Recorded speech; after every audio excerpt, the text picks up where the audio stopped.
बड़ी खबर विपक्ष के अविश्वास प्रस्ताव से जुड़ी। लोकसभा में विपक्ष का अविश्वास प्रस्ताव गिर गया। सदन में जब वोटिंग हुई तो विपक्षी सांसद सदन में मौजूद नहीं थे। उन्होंने प्रधानमंत्री के भाषण के दौरान ही वॉकआउट कर दिया, जिसके बाद प्रधानमंत्री ने अपना भाषण पूरा किया और फिर नियम के हिसाब से वोटिंग हुई, जिसमें ध्वनिमत से सरकार की जीत हुई और विपक्ष का अविश्वास प्रस्ताव गिर गया। जबकि इससे पहले अविश्वास प्रस्ताव पर प्रधानमंत्री के भाषण के दौरान विपक्ष ने सदन से वॉकआउट कर दिया। प्रधानमंत्री ने आखिरी दिन बहस में हिस्सा लिया और विपक्ष पर जोरदार निशाना साधा और दावा किया कि विपक्ष बिना किसी तैयारी के अविश्वास प्रस्ताव लाया। लेकिन प्रधानमंत्री के भाषण के दौरान ही विपक्ष ने सदन से वॉकआउट कर दिया, जिसकी वजह से प्रधानमंत्री बीच में बोलते बोलते रुक गए, क्योंकि जिस समय प्रधानमंत्री बोल रहे थे विपक्षी गठबंधन इंडिया के सांसद सदन से जाने लगे, जिसकी वजह से प्रधानमंत्री को थोड़े समय के लिए रुकना पड़ा। लेकिन वो ज्यादा नहीं रुके और उन्होंने विपक्ष के सदन से वॉकआउट के दौरान ही बोलना शुरू कर दिया और विपक्षी सांसदों पर चर्चा से भागने का आरोप लगाया। शब्द बोलो, भाग जाओ, कूड़ा कचरा फेंको, भाग जाओ, झूठ फैलाओ, भाग जाओ। यही जिनका खेल है। ये देश इनसे अपेक्षा ज्यादा नहीं कर सकता। यही नहीं, प्रधानमंत्री ने आरोप लगाया कि विपक्ष कभी मणिपुर पर चर्चा चाहता ही नहीं था। उन्होंने अमित शाह के एक दिन पहले दिए गए भाषण का जिक्र किया और विपक्ष पर मणिपुर मुद्दे पर सियासत करने और झूठ फैलाने का आरोप लगाया।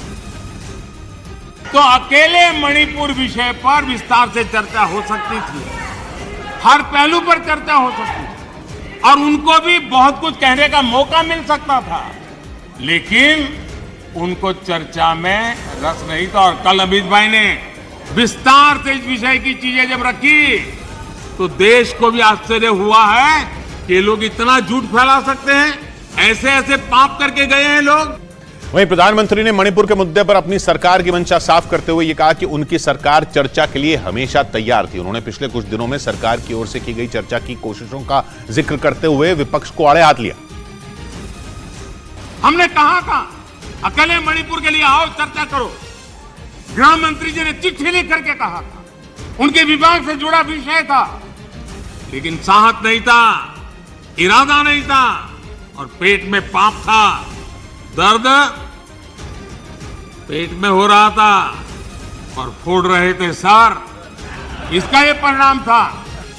वहीं अविश्वास प्रस्ताव पर चर्चा के दौरान प्रधानमंत्री ने मणिपुर में हिंसा पीड़ित महिलाओं को न्याय दिलाने का भरोसा दिया। मणिपुर के वायरल वीडियो के मामले के बाद विपक्ष लगातार सदन में यह मुद्दा उठा रहा था। प्रधानमंत्री ने उसी मामले का जिक्र किया और दोषियों को कड़ी सजा देने का भरोसा दिया। महिलाओं के साथ गंभीर अपराध हुआ और यह अपराध अक्षम्य है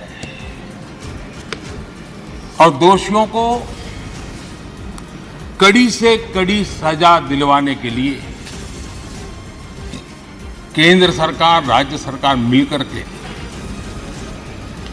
भरपूर प्रयास कर रही है।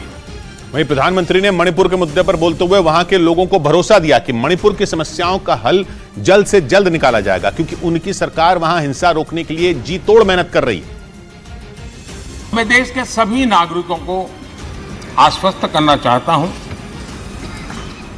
कि जिस प्रकार से प्रयास चल रहे हैं, निकट भविष्य में शांति का सूरज जरूर उगेगा।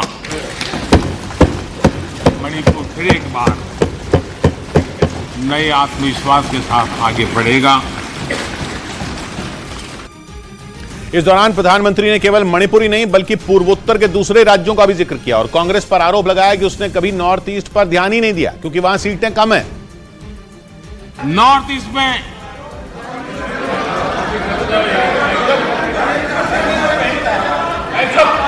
उनकी कोशिश रही कि जहां पर एक्का दुक्का सीटें होती थी वो इलाके उनके लिए स्वीकार्य नहीं थे, वो इलाके उनको मंजूर नहीं थे, उनकी तरफ उनका ध्यान नहीं था, उनको देश के नागरिक के रीते उनकी कोई संवेदना नहीं थी।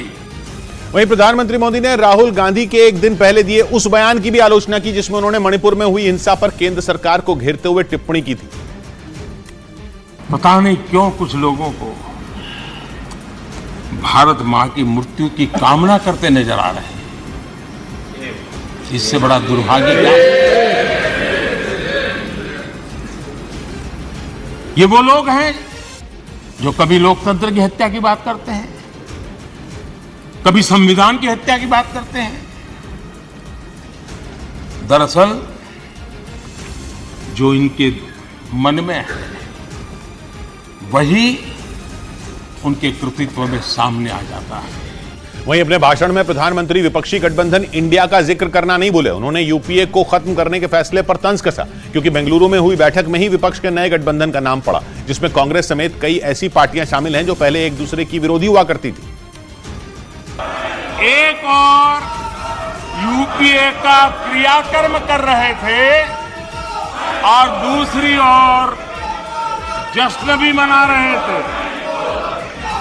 और जश्न भी किस बात का? खंडहर पर नया प्लास्टर लगाने का।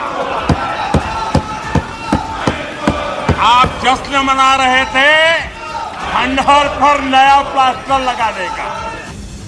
इससे पहले अविश्वास प्रस्ताव पर चर्चा के आखिरी दिन प्रधानमंत्री ने संसद में जोरदार भाषण दिया और विपक्ष के आरोपों का चुन चुन कर जवाब दिया। यही नहीं, उन्होंने अविश्वास प्रस्ताव पेश करने वाले विपक्ष को आड़े हाथ लेते हुए उनके सदन में चर्चा के अंदाज पर तंज कस दिया। प्रधानमंत्री ने विपक्षी एकता पर तो उंगली उठाई, मजाकिया अंदाज में बहस के दौरान विपक्षी सांसदों के भाषण पर भी चुटकी डाली। अपने कट्टर भ्रष्ट साथी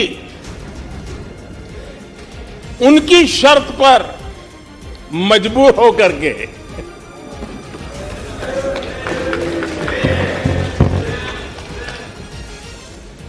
और इस अविश्वास पर प्रस्ताव पर भी आपने कैसी चर्चा की?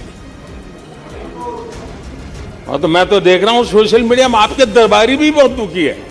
प्रधानमंत्री यही नहीं रुके, बल्कि उन्होंने फ्रंट फुट पर बैटिंग करते हुए विपक्ष को अविश्वास प्रस्ताव की पिच पर ऑल आउट करने का दावा तक कर डाला। इस दौरान प्रधानमंत्री ने बीजेपी सांसदों के भाषण की खुलकर तारीफ भी की। देखिए मजा है इस डिबेट का कि फील्डिंग विपक्ष ने ऑर्गेनाइज की, लेकिन चौके छक्के यहीं से लगे।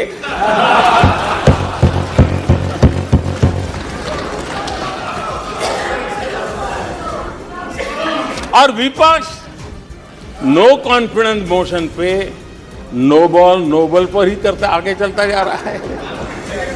इधर से सेंचुरी हो रही है, उधर से नो बॉल हो रहे हैं। वहीं प्रधानमंत्री ने विपक्ष पर निशाना साधते हुए उसकी तैयारियों पर भी चुटकी ली। उन्होंने 2018 के अविश्वास प्रस्ताव का जिक्र करते हुए विपक्ष पर तंज कसा। का तैयारी करके क्यों नहीं आते जी? थोड़ी मेहनत कीजिए। और मैंने 5 साल दिया आपको मेहनत करने के लिए। 18 में कहा था कि 23 में आप आना, जरूर आना। 5 साल भी नहीं कर पाए आप लोग। क्या हाल है आप लोगों का, क्या दारिद्र्य है। यही नहीं, 2018 की तरह प्रधानमंत्री ने इस बार भी विपक्ष को अगले अविश्वास प्रस्ताव की तैयारियों की नसीहत दी। या यूं कहे कि उन्होंने 2024 में जीत का दावा कर दिया, क्योंकि उन्होंने उम्मीद जताई कि 2028 में अविश्वास प्रस्ताव आने के वक्त भारत दुनिया की 3 सबसे बड़ी अर्थव्यवस्थाओं में एक होगा। देश का विश्वास है कि 2028 में आप जब अविश्वास प्रस्ताव लेके आएंगे तब ये देश पहले 3 में होगा। ये देश का विश्वास है।